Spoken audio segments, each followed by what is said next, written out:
Entonces nosotros habíamos hablado en el capítulo en el capítulo 1, en el capítulo 2 y en el capítulo 3 de los esfuerzos y las deformaciones.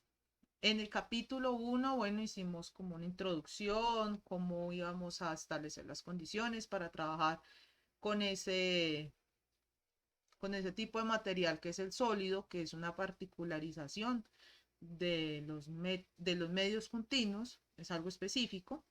Y en el capítulo 2 empezamos a hablar de los esfuerzos. Cuando nosotros empezamos a hablar de los esfuerzos o hablamos de los esfuerzos en el capítulo 2, nosotros hicimos una construcción meramente física, ¿cierto? Nosotros hicimos que sumatoria de fuerzas, sumatoria de momentos, hicimos eh, consideraciones en un punto del sólido, que este sólido tenía unas condiciones, que era un medio, que eran las condiciones de medio continuo, entonces que por cumplir con esas condiciones es que nosotros podíamos establecer cosas como la ley de Cauchy, ¿cierto? La ley de Cauchy para esfuerzos. Entonces, como ustedes lo pudieron notar en ese capítulo, nosotros en ningún momento hablamos del material. Nosotros no consideramos qué tipo de material era el que estábamos considerando en ese capítulo. Entonces, por eso es que nosotros decíamos que en teoría nosotros para cualquier medio continuo podíamos aplicar pues todas esas formulaciones que vimos en ese capítulo. ¿Qué pasa? En el capítulo 3 nosotros hicimos algo parecido. Consideramos un punto del medio continuo y que ese punto se podía trasladar, podía rotar, podía deformarse, etcétera, etcétera, etcétera, ¿cierto? Consideramos varias cosas y las construcciones que hicimos en el tema de la deformación y el desplazamiento, pues fueron construcciones puramente geométricas. Ustedes vieron que sacamos que el seno, que el coseno, que la distancia, que el diferencial, todas esas eran consideraciones geométricas. Pero miren que en ningún punto del capítulo 3 nosotros consideramos el material.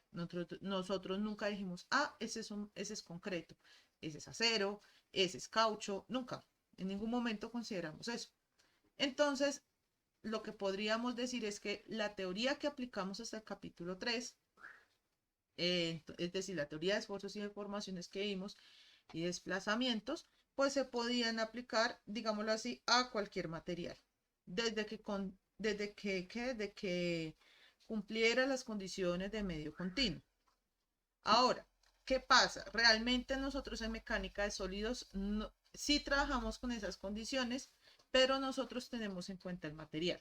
Entonces, resulta que es muy diferente cómo se comportan los esfuerzos y las deformaciones si nosotros tenemos el concreto, si nosotros tenemos el acero, si digamos nosotros tenemos, ya no hablando de materiales que se usan en la construcción, sino digamos y ahorita les voy a poner ese ejemplo, vamos a hablar nuevamente de ese material, de el, el tipo de plástico que usan o el tipo de caucho que usan para hacer la suela de los zapatos, muy diferente el comportamiento de esos materiales. El de la plastilina, todos los materiales en el planeta Tierra tienen comportamientos diferentes, porque obviamente ellos tienen un arreglo molecular, incluso no es lo mismo en el caso, digamos, del acero, no es lo mismo que yo tenga un material, un acero que esté, no sé, a 20 grados, ¿cierto? Como estamos, no sé, en Manizales, por ejemplo, a que tengamos un acero a 500 grados o a 1000 grados, porque ahí el acero ya no es sólido, se vuelve un fluido, ¿cierto?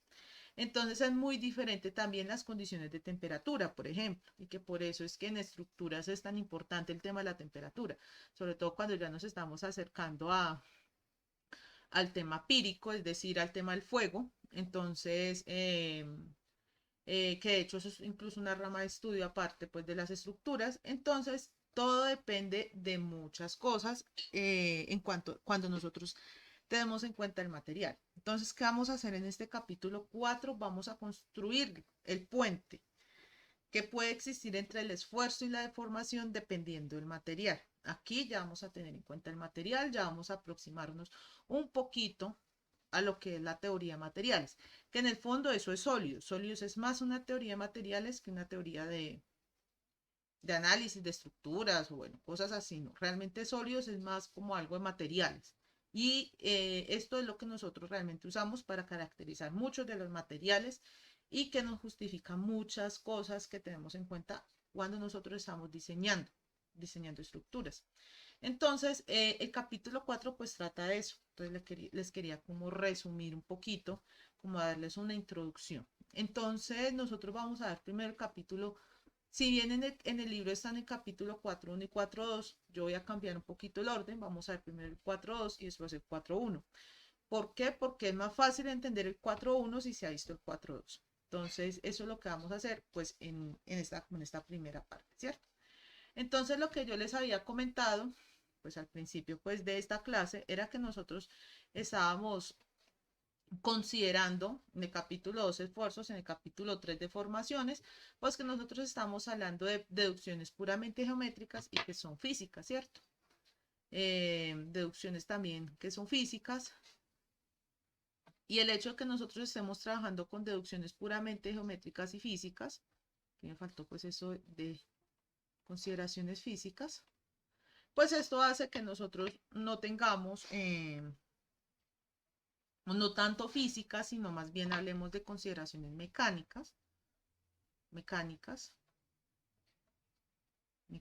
y estáticas, porque nosotros hicimos sumatoria de fuerzas igual a cero, ¿cierto? Ustedes vieron eso en estática, entonces, que sumatoria de fuerzas igual a lo largo de todos los ejes es igual a cero en estática, ¿cierto? Y que la sumatoria de momentos alrededor del eje Z, del eje X, del eje Y, pues también son iguales a cero, ¿cierto? Entonces nosotros hicimos ese tipo de consideraciones estáticas y puramente geométricas. Y en el capítulo 3, pues nosotros entramos al tema de las pequeñas deformaciones, ¿cierto? Eh, que es muy diferente el comportamiento cuando yo estoy moviendo un poquitico, estoy deformando un poquitico mi sólido, a que yo le esté incrementando pues la longitud final de una manera visible, ¿cierto? Entonces nosotros estamos en el mundo de las pequeñas deformaciones. ¿Por qué nosotros hablamos de pequeñas deformaciones en sólidos y por qué no hablamos de las grandes deformaciones?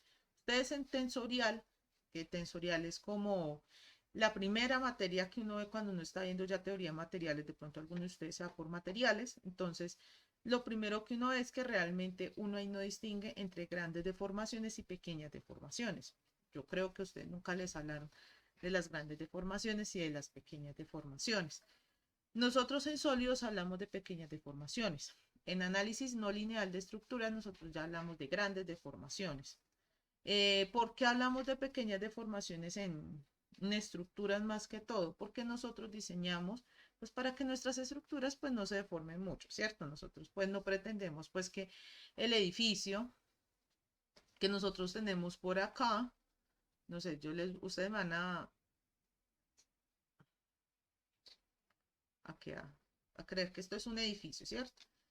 Que entonces que si llega el sismo, por ejemplo, y mi edificio queda así, pues que se quede así, que queden las columnas muy torcidas y que queden las vigas muy torcidas, muy alargadas y que las losas se me deformen mucho, pues nosotros no pretendemos eso en el sismo, ¿cierto? Nosotros pretendemos que se mueva poco, no que no se mueva, porque si no se mueve, pues nos va a pasar lo de Kobe, que los edificios no se movían, entonces toda esa energía la energía del sismo no la pueden liberar. Ustedes tienen que pensar el sismo no como una onda que va viajando, sino como una energía que se libera en un punto. Recuerden que el sismo pues puede ser, hablemos más bien del terremoto, porque el sismo es otra cosa. El terremoto es pues el choque entre dos placas, ¿cierto? Entonces una placa puede estar encima o por debajo, ¿cierto? Entonces eso pues lo vieron en geología. Una está por encima, una está por debajo o están moviéndose lateralmente. Entonces, pues esto que va a hacer, esto realmente va a liberar esa energía, ¿cierto? Un montón de energía y la va a liberar en todas las direcciones. Y entonces, bueno, yo no puedo pretender que mi edificio se quede formado, ¿cierto? Y que mi edificio no pueda liberar toda esa energía, ¿cierto? Que esa energía es la de intentar liberar a través del movimiento y a través del calor. Entonces, no puedo pretender que mi edificio sea totalmente, que no se mueva, porque si no se mueve, pues ¿qué va a pasar? Pues toda esa energía la va a concentrar en los nodos y pues va a pasar lo de Kobe. Ustedes ven que el primer piso perdido En las fotos, ustedes busquen COBE 94, COBE 95, van a ver que el edificio quedó entero del segundo piso hacia arriba, no le pasó absolutamente nada. O sea, si usted pudiese coger el edificio y montarlo nuevamente, se lo montaría sobre el segundo piso, porque quedó entero, eso no le pasó nada. Lo único que es que toda la energía del sismo se liberó en el primer piso y bueno, se destruyeron todos los primeros pisos. Por eso es que también no es tan buena idea pues salir uno corriendo hacia el primer piso en los sismos realmente. No es tan buena idea. Porque Kobe nos enseñó eso, porque hay muchas personas que diseñan. De hecho, ustedes, digamos, yo los pongo a ustedes a diseñar y ninguno de ustedes va a sacar un diseño. Un diseño no es igual al otro. Si son iguales, pues preocúpese, ¿cierto? Entonces, esos diseños, cada persona diseña diferente y hay personas pues que intentan que el edificio casi no se mueva. Entonces, lo que pasa es que el edificio queda muy rígido y bueno, ¿cómo va a liberar toda esa energía? A veces hay que poner los edificios muy rígidos, pero ya es por normativa. Entonces, por eso es que nosotros trabajamos en las pequeñas deformaciones, porque tiene que moverse, pero se mueve poquito. Además, si yo lo uso, pues no pretendo que yo entre al edificio, ¿cierto? Y que esta losa pues le pase esto, ¿cierto? Todas las cosas se deforman, pero se forman muy poquito, ¿listo? Entonces, ¿qué pasa? Miren que nosotros en ningún momento consideramos el material, ¿cierto? Nosotros no dijimos, ah, es que esto es acero, esto es concreto. eh, y además nosotros nunca construimos un puente, bueno, ¿qué relación tiene el esfuerzo y la deformación, ¿cierto?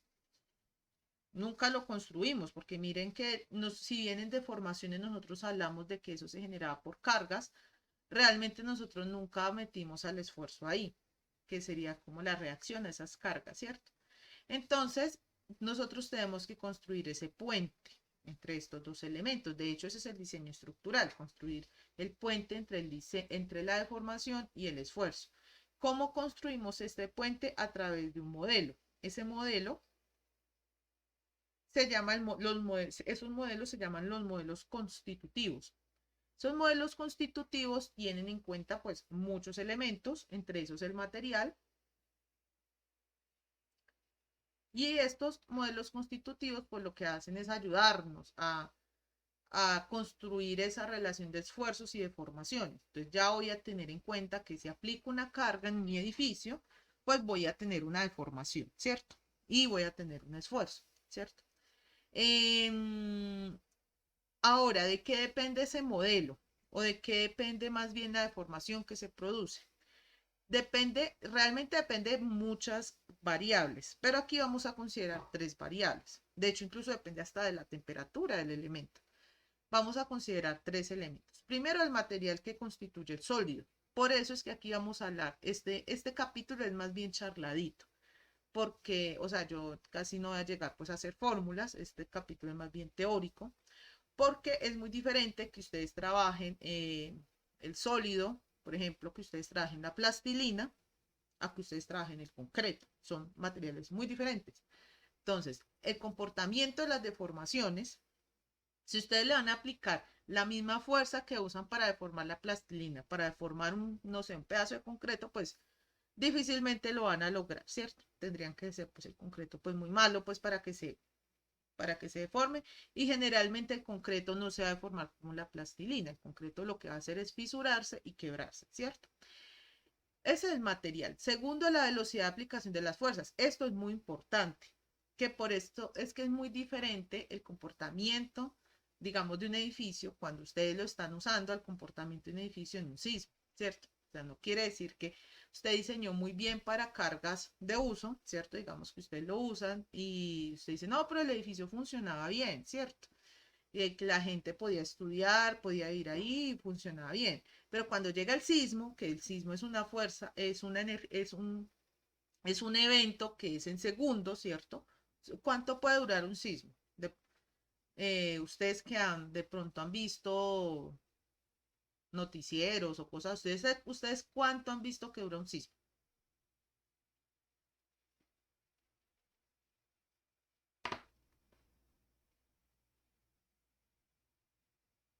Ustedes digan, no, ese sismo eh, duró mucho tiempo, duró poquito. De pronto ustedes cuánto han visto que dura un sismo.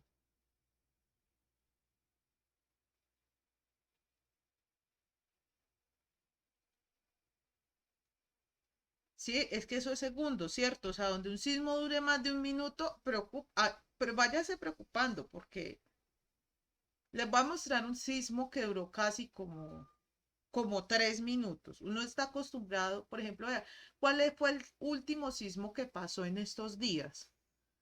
Creo que fue el de en México pasó uno en septiembre, ¿cierto? Creo que sí, que la gente estaba hablando de que había auroras boreales, ¿cierto? Y cosas así en el cielo. México 2021, vamos a ver. Voy a mirar cuánto duró ese sismo. Les voy a compartir acá pantalla. Creo que fue México, ¿cierto? No, no estoy bien segura. Alguien que me pueda confirmar. Sí, yo creo que México, ¿cierto? Pues que sea un sismo fuerte. Em, Creo que México. México no. ¿Dónde está? México es el sismo de México. Sí, mire, yo estaba bien, yo estaba bien. Em, Mire, 2021. En Guerrero ocurren casi todos los sismos de México. ¿Cuánto fue que duró? Bueno, aquí duró 4 minutos el sismo. Entonces, mire que fue un sismo larguito, ¿cierto? Em, Miren que fue severo. Mm, entonces, ese es un sismo larguito. Eh, pero creo que no hizo mucho daño más allá. Creo que hizo más el de 2019 realmente. Miren, apenas fueron 13 muertos y 23 heridos. Realmente fue poquito. Em, Duró 4 minutos, pero, y miren toda la fuerza que se puede liberar en un sismo. Les voy a presentar un sismo que a mí me impresionó mucho. Se los voy a presentar, así a ustedes ya les toca mirar todo el tema de los sismos. Em, este sismo a mí me impresionó muchísimo cuando lo escuché, que es el terremoto de Valparaíso en 1906, y creo que es uno de los sismos más grandes que ha tenido el planeta Tierra, ¿cierto? Em, y que incluso este sismo y los sismos de México han abierto la posibilidad de que los sismos tengan como una periodicidad. O sea, no se puede decir qué día exactamente va a caer, pero sí se puede decir en estos días puede ocurrir un sismo. Por los sismos de Chile y los sismos de México, por la periodicidad con la que suceden. Entonces, este es el terremoto de Valparaíso de 1906, que fue un terremoto que hizo un tsunami y casi borra Chile, casi lo borra. Entonces, este terremoto fue de 8.2, fue grande, y eso pues hizo un tsunami en 1910. Creo que fue uno de los sismos más grandes. Eh, Mire, aquí dice que a las 7:55, bueno, todo el mundo estaba comiendo, se oyó un ruido subterráneo y antes de que se terminara se produjo el primer remesón que duró alrededor de 4 minutos. Mire, van 4 minutos. El movimiento comenzó leve y fue aumentando lentamente por espacio de unos 45 segundos. Declinó otros 15, volvió a aumentar con enorme violencia por 90 segundos más. O sea, imagínense un lugar sometido a 8.2 grados en escala de momento por 90 segundos. O sea, como por minuto y medio. Nuevamente disminuyó durante 30 segundos y volvió a aumentar, aunque sin tanta fuerza como antes, por otros 60 segundos finales. De esta manera, el primer sismo duró 4 minutos completos, sin que dejara de moverse la Tierra. O sea, todo el tiempo se estaba moviendo la Tierra. Cosa diferente a la que fue en Guerrero, que en Guerrero eh, pasó el primer sismo, se detuvo y volvió a pasar el sismo. Y el segundo movimiento se inició levemente en menos de 7 segundos y duró unos 120 segundos. Entonces, mire, la ciudad quedó prácticamente destruida. Pero es que miren que este sismo fue de 8.2 y miren toda la energía pues que liberó. De hecho, creo que este terremoto que hizo un tsunami. Em, entonces, dependiendo de la fuerza, uy, dependiendo de la fuerza, pues vamos a tener diferentes comportamientos. Entonces, de la aplicación de la fuerza. Entonces, no es lo mismo la fuerza de un sismo, ¿cierto? Que la fuerza de un sismo puede durar, no sé, segundos, ¿cierto? Aunque aquí vimos sismos de 4 minutos. Eh, a que ustedes vieran, a que ustedes tengan un edificio y que el edificio ustedes ven que todo el tiempo está funcionando porque le estamos aplicando, digamos, las cargas de uso. Y no es lo mismo, digamos, la carga más rápida es la carga de impacto, ni siquiera es la carga de sismo. ¿Y cuál es la carga de impacto? Cuando ocurre una explosión. Una carga de explosión, pues una explosión menos de 1 minuto dura, ¿cierto? Creo que es la carga más rápida que existe. Entonces, no es lo mismo el comportamiento ante un terremoto, ante cargas de servicio y ante cargas de impacto, ¿cierto? Entonces, todos estos elementos se deben tener en cuenta cuando nosotros estamos aplicando fuerzas. Incluso, también se deben tener en cuenta otros elementos, como por ejemplo la temperatura. En materiales como el concreto no es tan importante, pero digamos en el acero, en el caucho, son muy ahí sí son muy importantes las temperaturas. Ahora, nosotros acuérdense que nosotros habíamos visto que nosotros podíamos pues hablar de diferentes elementos, pero nosotros en este capítulo pues vamos a tener en cuenta únicamente, prácticamente solamente este, el material de que se constituye el sólido. ¿Por qué? Porque nosotros estamos ante medios continuos. Ahora, que lo otro se debe también tener en cuenta, sí, es verdad. Lo otro también se debe tener en cuenta, pero eso ya lo vamos a tener en cuenta cuando estamos viendo, eh, cuando estamos viendo pues otros tipos de comportamiento en los materiales. ¿Listo? Entonces, pues vamos a ver el comportamiento elástico y plástico de los materiales. Entonces, resulta que nosotros vamos a representar todo nuestro modelo constitutivo, es decir, la relación entre el esfuerzo y la deformación entre estos dos elementos a través de una curva que se llama la curva esfuerzo-deformación. Recuerden que yo les había comentado al principio que realmente nosotros no vamos a tener o no vamos a obtener de un laboratorio realmente una curva esfuerzo-deformación. Nosotros lo que vamos a obtener son curvas carga, cambio de longitud. Es decir, nuestras curvas van a ser de la misma forma. Lo único que cambia es que vamos a tener en los ejes aquí un cambio de longitud y aquí lo que vamos a tener pues es una carga aplicada, ¿cierto? Carga aplicada. Yo creo que esto ya lo vieron en análisis básico, pero pues aquí se los comento, ¿cierto? Nosotros vamos a construir aquí un modelo constitutivo. Ahora, hay modelos constitutivos dependiendo del material. ¿Esto qué quiere decir? El modelo constitutivo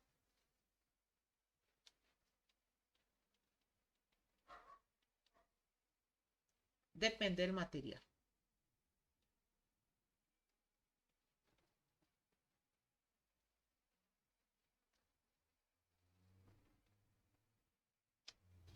¿Por qué les digo eso? Porque hay modelos, hay curvas que son así, hay curvas que son así, por lo menos esta es la curva del concreto. Y esta curva se parece mucho a la curva del acero. Hay curvas que son solo una línea recta. Entonces vamos a describir de qué partes está constituida esa curva. Entonces nos vamos a imaginar, estamos en el laboratorio, pues aquí no tengo laboratorio, pero nos vamos a imaginar que vamos a aplicar una fuerza. En este caso vamos a aplicar una fuerza de tracción a un elemento. Ese elemento es una probeta y le vamos a aplicar una fuerza que produce tracción, ¿cierto? Entonces resulta que voy a empezar a alargar mi elemento y lo empiezo a alargar y lo empiezo a alargar. Entonces conforme le voy aplicando, voy incrementando la carga, pues él naturalmente pues se va a ir alargando, ¿cierto? O sea, va a empezar a alargarse así, va a empezar a alargarse de esta forma, ¿cierto? Y se va a alargar, ir alargando, ¿cierto? Entonces nosotros nos vamos a encontrar con un punto. Dependiendo del material que nosotros estemos trabajando, pues vamos a encontrarnos con este punto más adelante o más atrás. Pero entonces nosotros en cualquier material, nosotros podemos definir dos partes muy importantes en el gráfico. Nosotros podemos definir un rango elástico. Este rango elástico lo que nos define es la zona en la que nosotros podemos quitar la carga y recuperar la forma, ¿cierto? Entonces aquí recuperamos la forma inicial.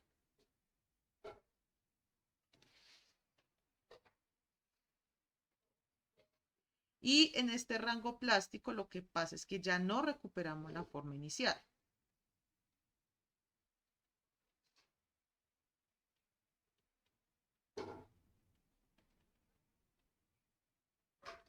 ¿Cierto? Entonces nosotros estamos en el rango elástico, vamos a describir toda la parte del rango elástico, que llega como hasta por acá más o menos, y entonces nosotros vamos a ir subiendo. A veces esta curva, esta parte de la curva es una línea recta, a veces sí, a veces no. La mayoría de las veces es una línea recta. Nosotros podemos describir la relación en esta línea recta, como si fuera pues la relación entre esfuerzo y deformación, en este tramo hasta este punto A, como si fuera una línea recta. Entonces, lo que nosotros vamos a llamar que es elástico lineal. Estamos en la región elástica porque nosotros podemos quitar la carga y recuperar la forma. Como cuando ustedes se van a colocar, no sé, una moñita y esa moñita ustedes la estiran y le quitan la carga, la dejan de estirar y ahí está recuperando la forma, ¿cierto? Es elástico. Y lineal porque esta línea pues es una línea recta, ¿cierto? No es una línea curva. Entonces a este punto A nosotros lo vamos a llamar el límite de proporcionalidad. En mecánica de sólidos nosotros vamos a trabajar con modelos o con materiales que tienen este modelo. O sea, aquí no vamos a trabajar con ningún material raro, que el aluminio, yo no sé qué vainas, el plástico, el caucho, no. Nosotros no vamos a trabajar con esos materiales, nosotros vamos a trabajar con materiales que tienen este comportamiento elástico lineal, ¿listo? Es decir, que está en la zona elástica tiene un comportamiento de línea recta. Entonces resulta que yo empecé a incrementar la carga y empecé a incrementar la carga y empecé a incrementar la carga y entonces llegué al límite de proporcionalidad, o sea, hasta la parte donde es una línea recta. Y entonces yo digo, no, voy a proseguir con el ensayo, entonces sigo aplicando carga y entonces llego a un punto que se llama el límite elástico. El límite elástico es la frontera eh, que me que me separa los rangos elásticos de los rangos plásticos. Eso es lo que hace el límite elástico, separar esas dos zonas. Muchas veces hay materiales en las que el límite elástico coincide con el límite de proporcionalidad o están muy, muy cerquita. Por lo menos en el concreto están muy cerquita esos dos puntos. Incluso hay concretos en los que incluso hasta el punto E están los tres pegados porque son muy cerquitos. O sea, la diferencia es de 1 o 2 megapascales nada más. En el acero sí no, por lo menos esta es la curva del acero. Que en el acero pues sí se pueden como definir todas esas partes. Ese límite elástico lo que hace es separar el rango elástico del rango plástico. Ahora, si yo me paso el rango elástico al rango plástico, es decir, sigo incrementando la carga, una vez yo quite la carga, pues ya no voy a recuperar mi posición inicial, sino que ya voy a devolverme a otra parte de ese eje de formación. A esto es que nosotros lo llamamos la deformación residual. Esto es una deformación permanente.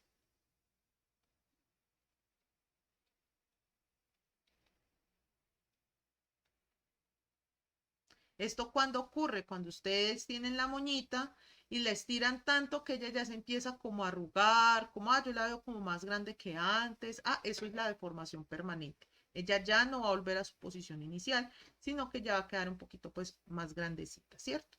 Esa es la deformación permanente, es una deformación plástica. yo ya no puedo recuperar mi posición inicial. Entonces, yo digo, no, voy a continuar con el ensayo y entonces llego a un punto que se llama el punto E. Ese punto E se llama el punto de fluencia. ¿De dónde viene ese concepto de punto de fluencia? De los metales. Porque los metales, ustedes están alargando el material, lo están alargando y llega un momento en que el metal se empieza como a reordenar internamente. Recuerden que los metales vienen muchas veces de estar primero en estado líquido, ¿cierto? En un fluido como el acero, por ejemplo, o el hierro. Y entonces él va a empezar a como a reordenarse internamente para él tratar de resistir más carga. O sea, esa parte, ese reordenamiento se llama un endurecimiento. Entonces él aquí se empieza a endurecer, ¿cierto? Y le empieza a tener muchas deformaciones sin aumentar tanto el esfuerzo o la carga aplicada. Miren que realmente la distancia de acá, miren que esta curva casi no está empinada, pues comparada con esta, ¿cierto? Entonces el se empieza a endurecer y empieza a reordenar todas sus partículas internamente. Eso pasa en los metales. En elementos como el concreto, como el yeso, como el vidrio, no pasa eso. ¿Por qué? Porque estos son elementos que son frágiles. Esta parte es propia de elementos que son dúctiles. Ya vamos a ver qué es un elemento dúctil, qué es un elemento frágil. Eh, y entonces usted dice, no, yo voy a continuar el ensayo y voy a seguir y voy a seguir y voy a seguir.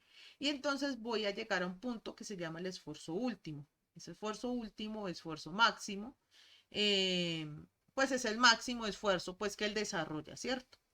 Y entonces ustedes cuando están haciendo el ensayo, pues van a ver que la carga aquí en este punto incluso ya no se incrementa, ya deja de incrementarse y entonces, como el esfuerzo, ustedes ven que es medido sobre un área, ¿cierto? Eso es P sobre A.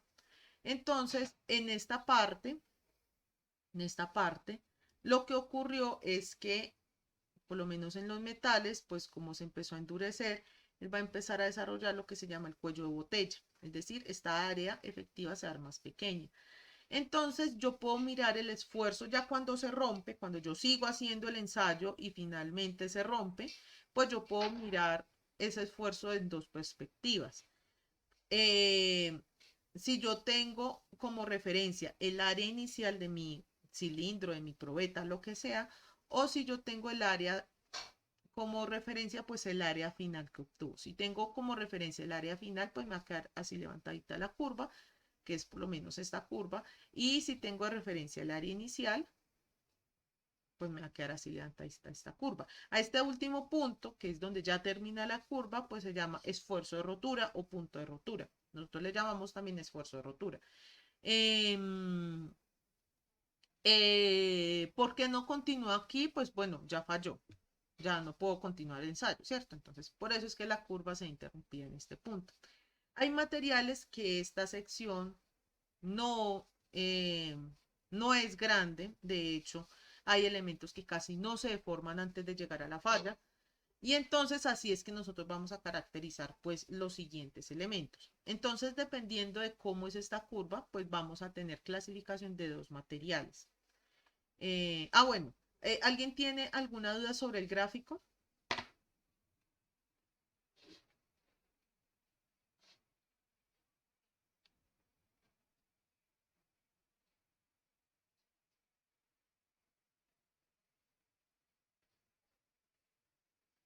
¿O sobre lo que les he comentado?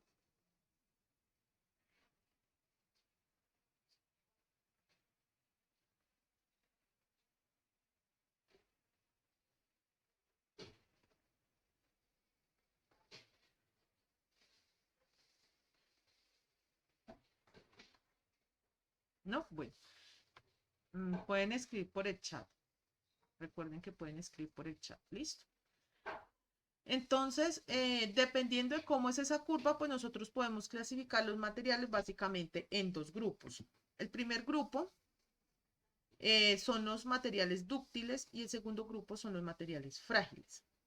Entonces, ¿de qué tratan el material dúctil y el material frágil? Entonces, los materiales dúctiles se caracterizan porque aquí tengo mi curva y llego al punto de fluencia y él sigue deformándose. Sigue deformando y se sigue deformando sin necesidad de aplicar esfuerzos o bueno, aplicando esfuerzos dependiendo pues del material, pero él se sigue deformando y aguanta grandes deformaciones. Por ejemplo, todo lo que son los metales exhiben este comportamiento. Ustedes ven que un metal, no eso para que falle, o sea, para que llegue y aparezca la grieta, pues eso tiene que alargarse mucho el material, ¿cierto?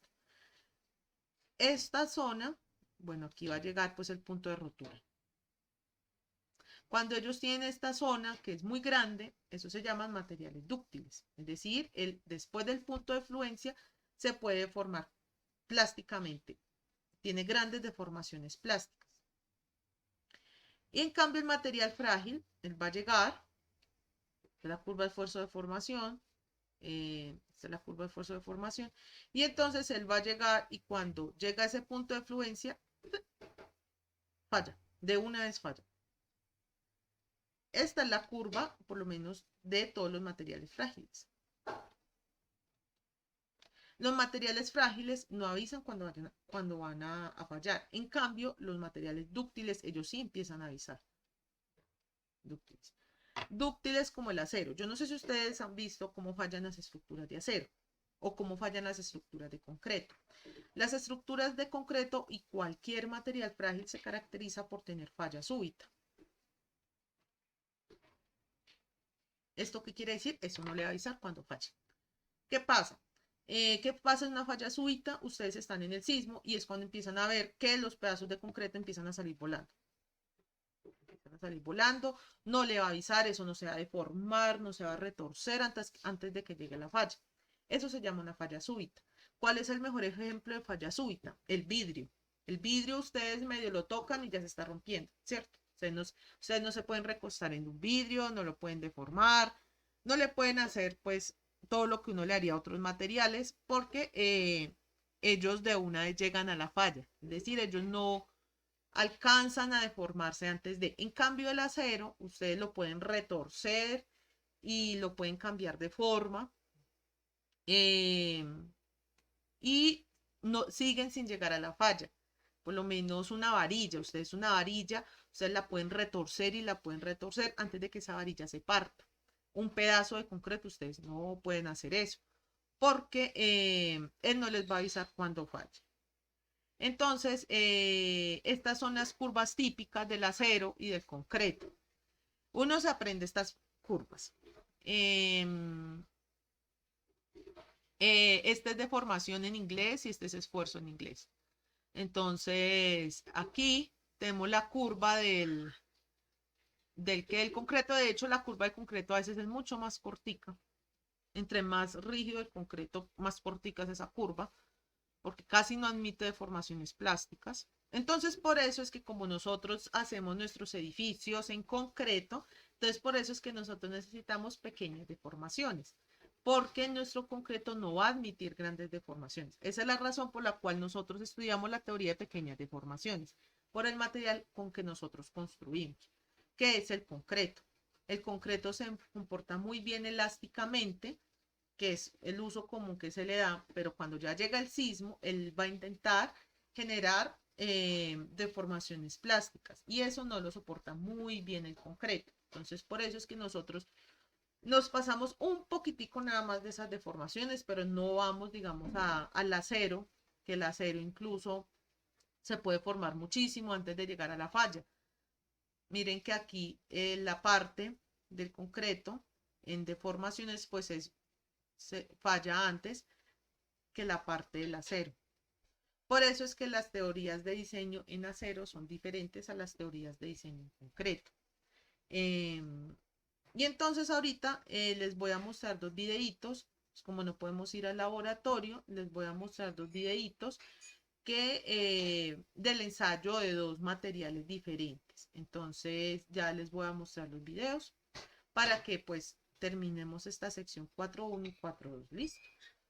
Bueno, entonces yo les había comentado, bueno, que vamos a construir un modelo constitutivo, ¿cierto? Y que ese modelo constitutivo lo que va a hacer es crearnos la relación entre los esfuerzos y las deformaciones.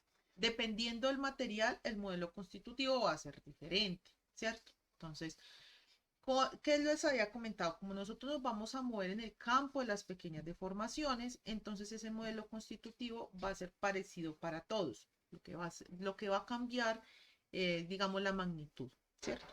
Entonces, vamos a hablar de la ley de Hooke, el módulo de Young y el módulo de Poisson.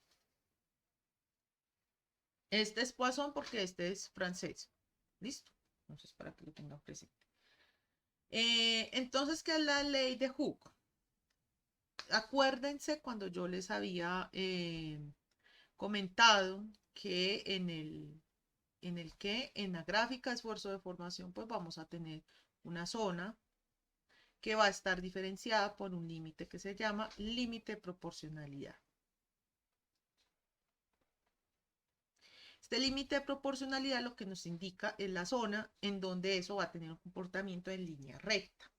Entonces, como esto es una línea recta, recuerden que las líneas rectas bueno, esto es esfuerzo de formación. Como es una línea recta, yo puedo tener una línea recta que pasa a través del punto cero. Entonces, pues esto va a tener una ecuación que va a ser de la forma y igual a m por x. ¿Listo? Eh, donde m es la pendiente de la recta, x es el eje, el eje horizontal y y es el eje vertical, ¿cierto? Algo así podemos hacer en esta zona. Resulta que como esto es una línea recta, entonces nosotros podemos tener una pendiente, a la cual vamos a llamar E, vamos a tener el eje horizontal y que va a ser igual al eje vertical. Entonces miren que aquí realmente ya construimos un modelo constitutivo, que ya creamos una relación entre los esfuerzos y las deformaciones.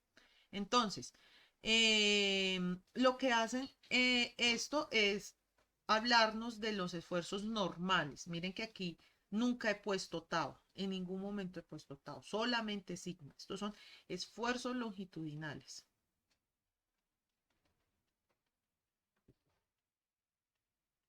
Longitudinales. Y estas son deformaciones longitudinales. Entonces lo que hicimos fue construir la relación entre los esfuerzos longitudinales y las deformaciones longitudinales a través de un modelo constitutivo que denominamos la relación de Hooke. Ese modelo constitutivo se construye a través de la pendiente de la recta, la cual vamos a llamar E, y ese se llama el módulo de elasticidad. Ese módulo de elasticidad ustedes se lo van a encontrar en diseño, se lo van a encontrar en análisis estructural, se lo van a encontrar en todas partes, porque así es como nosotros caracterizamos los materiales para poder hallar pues esa relación entre los esfuerzos y las deformaciones. Ese módulo de Young, si módulo de Young también se llama, o módulo de elasticidad, siempre va a ser positivo, nunca va a ser diferente de cero, pues porque pues sería como muy extraño que fuera diferente de cero, ¿cierto? Entonces, ahora, si un material sigue este comportamiento, que son los materiales que nosotros vamos a encontrar todo el tiempo en estructuras, por lo menos en ingeniería civil, pues vamos a hablar de que tiene un comportamiento elástico lineal. Elástico porque esto se desarrolla en la zona elástica y lineal porque es una línea recta. ¿Listo? Entonces, esa es la relación de Hooke. No hay más para decir. Ahora, estas son deformaciones longitudinales. Entonces resulta, les voy a volver al ejemplo de la moñita. Resulta que cuando ustedes estiran la moña, ustedes van a ver que mientras la van estirando, cualquier caucho, es que les hablo del caucho porque son ejemplos que incluso ustedes pueden coger en la casa. Entonces, ustedes van estirando la moñita y ella va ganando longitud, ¿cierto? Se va incrementando la longitud, pero lo que va a pasar es que la sección transversal de ese elemento pues se va a encoger, ¿cierto? Eso va a pasar en los materiales comunes. Miren que no les estoy diciendo que en todos los materiales, en los materiales comunes. Entonces, mientras yo estoy estirando en un sentido, se va encogiendo en el otro sentido. Y también algo parecido va a pasar con la compresión. yo comprimo en un sentido y él se va a estirar en el otro sentido. Pero miren que no es porque yo le esté estirando en el otro sentido, sino que es, digámoslo así, como una reacción, ¿cierto? Como una consecuencia de ese estiramiento, de esa compresión, ¿cierto? Entonces, mientras yo estiro, contraigo algo, las otras direcciones se van a contraer o se van a dilatar. Lo que pasa en las otras direcciones, ¿cierto? Si yo estiro en la dirección X, se puede contraer o dilatar en la dirección Y y en la dirección Z. Entonces, lo que pasa en las otras direcciones es lo que nosotros denominamos el efecto Poisson. Eso pasa en todos los materiales. Entonces, cuando yo estoy hablando del efecto Poisson, pues debo tener en cuenta que eso se puede cuantificar, ¿cierto? Al igual como yo cuantifiqué el estiramiento, la compresión a través de este módulo, esta relación de Hooke, pues yo puedo cuantificar ese efecto Poisson a través, pues, de un número, ¿cierto? Entonces, si yo tengo estiramientos y dilataciones, pues voy a tener variables positivas, y si yo voy a tener contracciones y compresiones, pues voy a tener negativas. ¿Listo? Entonces, mientras yo estoy estirando, digamos, yo estoy estirando esta probeta y la estoy estirando en el eje X, ¿cierto? Ustedes van a creer que ese es el eje X, ¿cierto? Entonces, en el eje X que yo estoy aplicando la carga, yo voy a tener que sigma X es igual a E por epsilon X, ¿cierto? Ley de Hooke.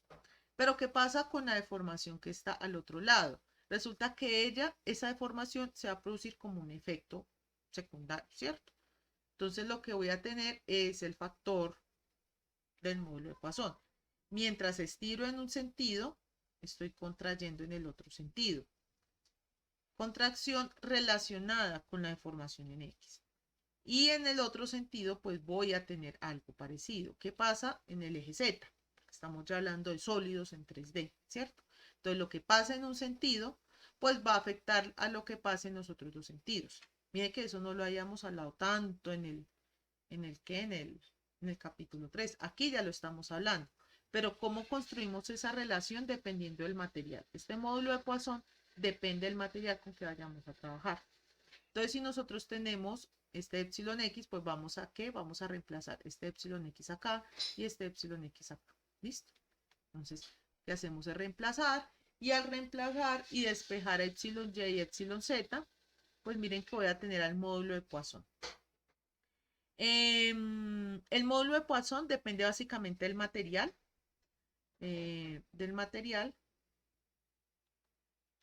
y todos estos efectos también dependen de la temperatura. Entonces, como por ejemplo el caso de la puerta. El caso de la puerta, ella se empieza a dilatar, y miren que ahí depende de la temperatura, ¿cierto? Que la puerta no es lo mismo la puerta que le dé el sol a las 9 de la mañana a que ustedes le quiten la fuente de calor a las 5 de la tarde, ¿cierto? No, no es lo mismo, no es el mismo comportamiento.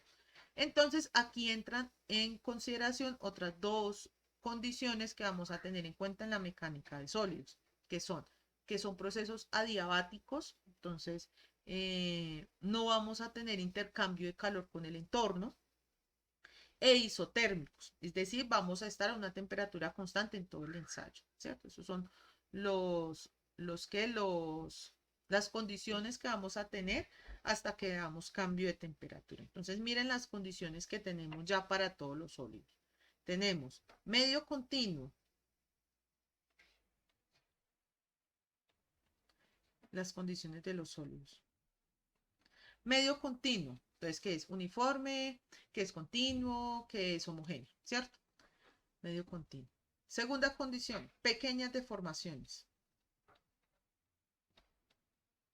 ¿cierto?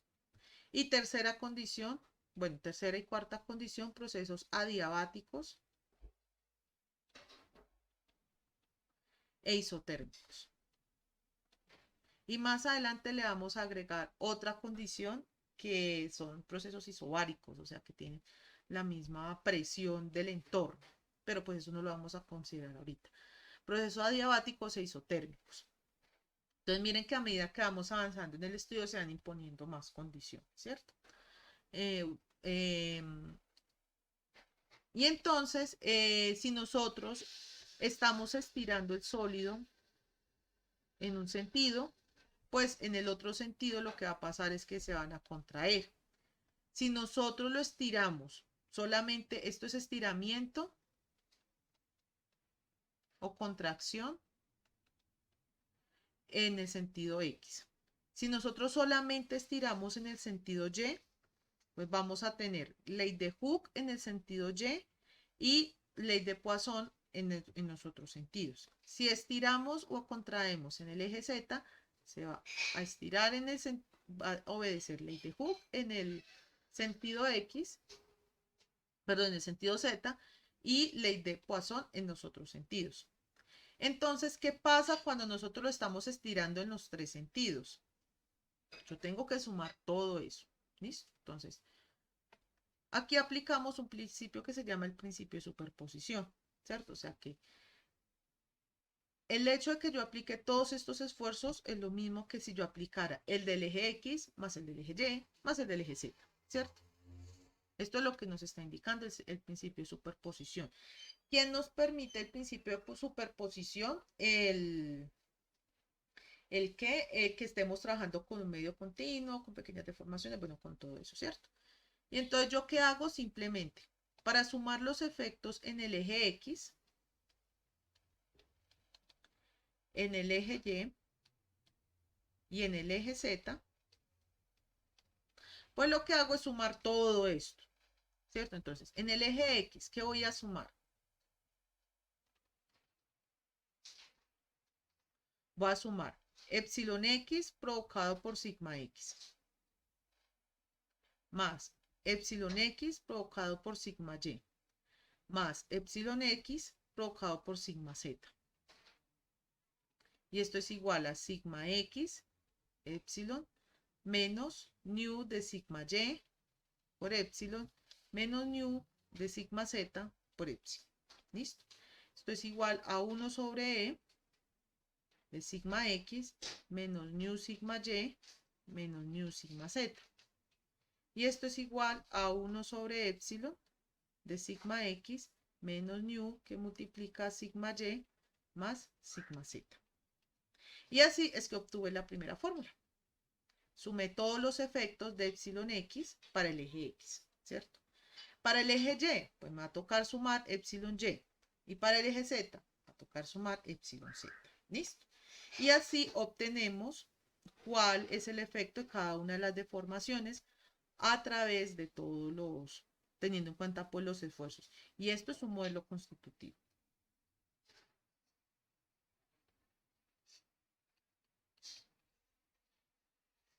Para deformaciones lineares.